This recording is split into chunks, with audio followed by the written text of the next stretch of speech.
la biotechnologie peut s'adresser à plusieurs types d'applications et on a séparé les biotechnologies et on leur a donné un code couleur. Et donc la biotechnologie rouge, c'est les applications de la biotechnologie pour la santé humaine, par exemple.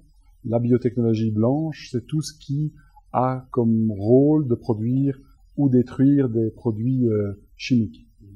Et donc s'adresse à d'autres marchés qui sont les marchés, par exemple, des poudres à lessiver, les productions d'enzymes pour nettoyer des zones de travail ou dans les différentes applications non biomédicales. Cingulon est une entreprise qui se développe dans le tout nouveau domaine qui est la génétique synthétique, c'est-à-dire que nous allons développer des solutions génétiques pour améliorer les micro-organismes dans le domaine de la biotechnologie blanche et donc la production de produits chimiques. Et donc c'est un domaine tout nouveau où les possibilités du séquençage génome-humain et les compréhensions de la génétique trouvent leur maximum d'épanouissement, je dirais, et où il y a énormément de nouvelles technologies à développer, à comprendre, et pour rendre ces procédés dits de la biotechnologie blanche efficaces pour faire que les prochains procédés chimiques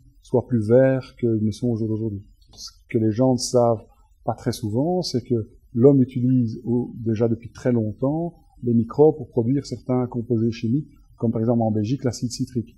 Donc c'est l'acide citrique qui est produit par des micro-organismes, et donc il n'y a pas une nouveauté à mettre des micro-organismes dans la production de la chimie. La nouveauté est plutôt dans le fait qu'on peut réécrire de plus en plus profondément leur code génétique pour leur faire de nouveaux produits chimiques ou des produits chimiques qu'elles font déjà, mais de manière plus efficace.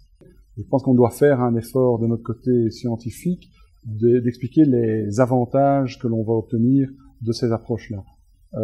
Particulièrement, tout le monde sait que quand on utilise des énergies fossiles, par exemple, le pétrole pour faire rouler sa voiture et autres, en fait, on remet dans l'air du CO2 qui était capté au centre de la Terre. Et donc, on crée l'effet de serre.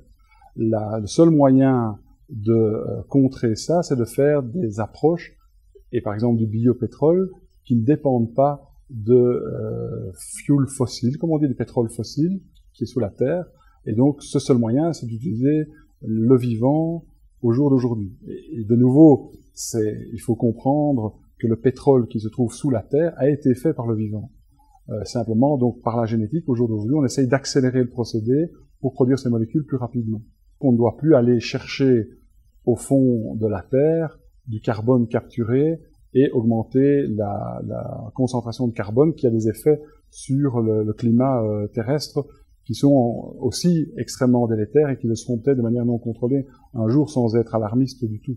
Et donc c'est ça qu'il faut comprendre, c'est que quelque part le pétrole un jour il n'y en aura plus, plus ou moins rapidement, mais de toute façon celui qu'on utilise au jour d'aujourd'hui pollue l'environnement. Et ce sont des techniques d'utilisation du vivant, en particulier la photosynthèse, qui résolvent ce type de problème. Je pense que, pour revenir à votre question, l'ingénierie génétique, ça fait peur, oui, non. Il faut expliquer que ça permet aussi de résoudre des problèmes qui sont vraiment très importants.